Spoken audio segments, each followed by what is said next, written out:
Hello दोस्तों, कैसे हैं सब। मेरा नाम है हिमांशु और मैं स्वागत करता हूं आप सबका आपके अपने चैनल कॉमिक वर्ल्ड पर। तो चलिए दोस्तों, हम पढ़ रहे हैं काल सीरीज, जो कि एक मल्टी स्टारर सीरीज है और इस सीरीज की पहली कॉमिक्स है काल, जिसका दूसरा भाग अब मैं रीड करूंगा। तो चलिए दोस्तों, शुरू करते हैं। इस पर तो गोलियां असर ही नहीं कर रही। तरेड ने अपना एक पांव जोरदार ढंग से जमीन पर पटका तो ओफ, यह अत्यंत पावरफुल है। अगर वो बांध तक पहुंच गया तो सचमुच अपने मुक्कों से बांध की दीवार को तिड़का या गिरा देगा। बांध को इतना कमजोर मत समझो, लेकिन सचमुच अगर ऐसा हुआ तो बांध के पीछे मौजूद कई लाख गैलन पानी का दबाव बांध के परखच्चे उड़ा देगा। मैं उसे तबाही नहीं मचाने दूंगा।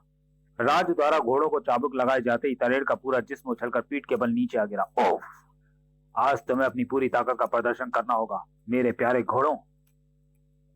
ओह, वेरी गुड राज। इसको तब तक मत छोड़ना जब तक इसकी चमड़ी इसके बदन से ना उतर जाए। प्रकल ने दुसाहसी कदम उठाया। क्यों ना इसका सिर ही धड़ से उड़ा दिया जाए। प्रकल तरेट की गर्दन में घोंपी देता अपनी टहनी तलवार, मगर तरेट ने उस प्रहार को अपनी हथेली पर रोक लिया। अब कोई नहीं बचेगा। तरेट ने प्रकल को उसकी टहनी तलवार सहित दूर उछाल फेंका। ओह नो, जमीन पर गिरते ही मेरा सिर फट सकता है। उस वक्त प्रकल ने अपनी ढाल को आगे किया।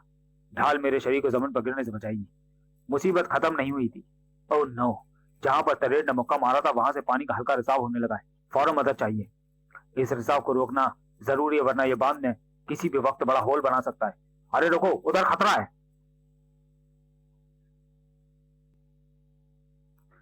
मैं रुक गया तो खतरा और बढ़ जाएगा। जल्दी से बांध की मरम्मत की व्यवस्था के लिए मदद बुलाओ और फोर्स भी बुलाओ, क्योंकि मुझे नहीं लगता कि अकेले राज की कोशिश शैतान को खत्म कर पाएगी। जो की आशंका सही थी। मुझसे एक क्षण की चूक हो गई तो तू क्या समझा कि मुझे कुत्ते की तरह घसीट डालेगा। उफ, तुम सबकी जल समाधियां बना दूंगा। उफ, बस स्टार्ट नहीं हो रही। इसे मेरे रास्ते में क्यों खड़ा किया। बचाओ। आह, छापा मार कमांडो दस्ता आ गया। हम बचाओ, हेल्प। हम मदद के लिए आ रहे हैं, मगर तुम खुद भी उस मुसीबत से घबराओ मत। उससे बचने की रास्ता निकालो। जो लोग तैर सकते हैं वो बाहर निकलने की चेष्टा करें और दूसरों को भी निकालने की चेष्टा करें। प्रकल व राज झील के अथाह पानी में कूद पड़े थे। बच्चों को बस से निकालकर किनारे पर सुरक्षित ले जाना होगा, वरना वो डूब जाएंगे। उनमें से कुछ खुद भी तैरना जानते हैं। छापामार दस्ते की भीषण गोलाबारी में घिर चुका था तरेड। सिंह सिंह सिंह, शायद उस रॉकेट फायर के साथ ही वो लड़ाई निर्णायक सिद्ध होने वाली थी। तरेड के परखच्चे उड़ गए थे। मैं इस स्थिति को अब अधिक देर तक नहीं संभाल सकता। उफ, हम आ रहे हैं। स्थिति को नियंत्रण में लिया गया। राज व प्रकल के साथ कमांडोज ने भी बच्चों को पानी से निकालने में कोई कसर नहीं छोड़ी थी। हम दो बच्चों को जिंदा नहीं बचा पाए। हमें सब बातों का पता लग चुका है कि तुम तीनों ने किस तरह अपनी जान पर खेलकर न सिर्फ तरेट नाम की मुसीबत का ही सामना किया, बल्कि डूबते बच्चों को बचाने में भी मदद की। राज की घुड़सवारी लाजवाब है, जो की ताकत बेमिसाल है, और प्रकल की तलवारबाजी बड़ी जानदार थी।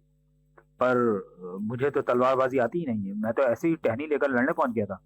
और जो तुमने बांध को टूटने से बचाया, अन्यथा यहाँ पर भारी तबाही आती।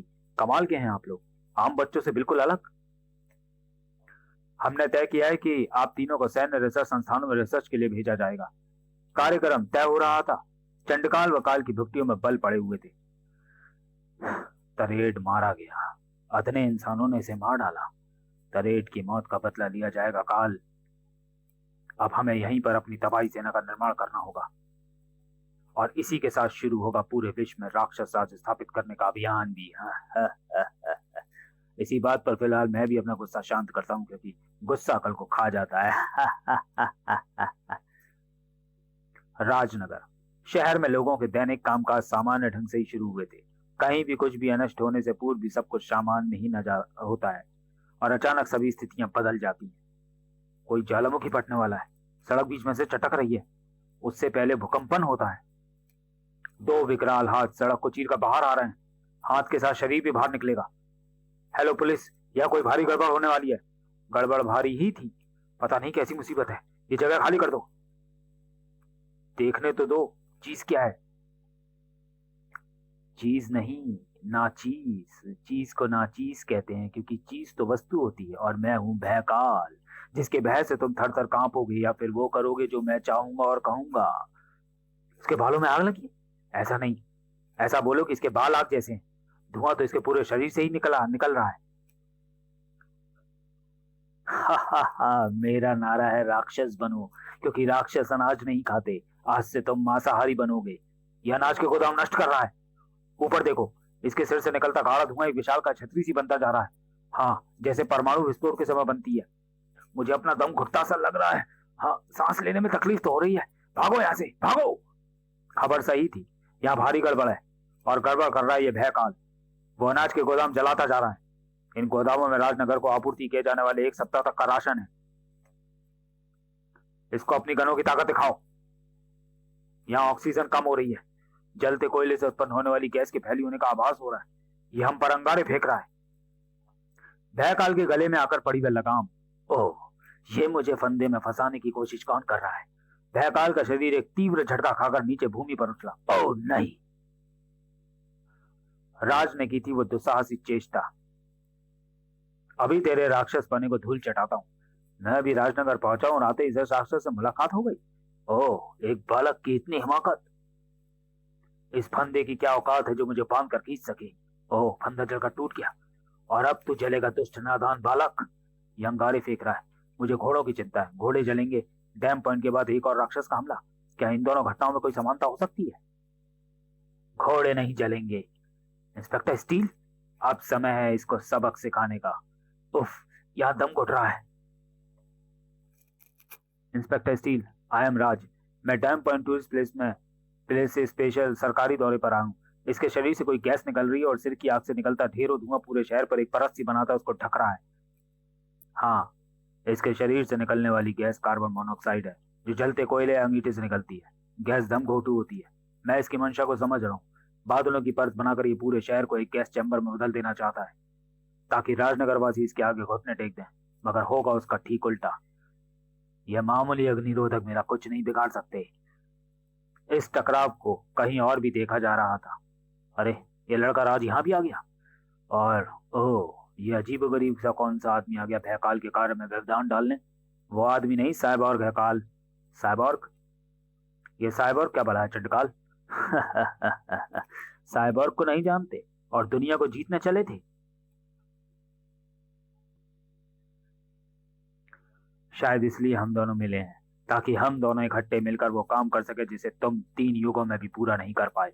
मैं राक्षसों का आखिरी वंशज चंडकाल, जो इस आधुनिक विज्ञान की नस नस से परिचित हूँ, और तुम राक्षसों की तिलिस्मी शक्तियों के महान ज्ञाता काल। तुम्हारी तिलिस्मी और मेरी विज्ञान की शक्तियों से हम दोनों मिलकर पूरी दुनिया को हिला देंगे काल, जिसका जीता जागता उदाहरण है फॉसिल फ्यूल अर्थात भयकाल, जिसे हमने राजनगर में भेजा है। अब यह फॉसिल फ्यूल क्या भला है?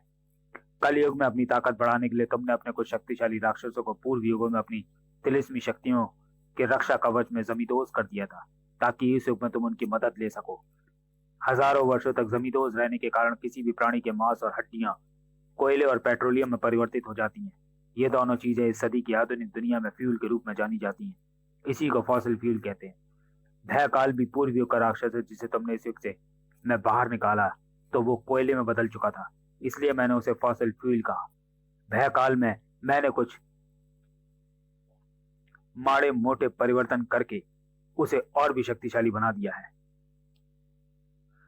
तो चलिए दोस्तों, वीडियो को यहीं समाप्त करते हैं और मिलते हैं काल सीरीज की पहली कॉमिक काल के तीसरे और अंतिम भाग में अगले वीडियो में। तब तक के लिए धन्यवाद।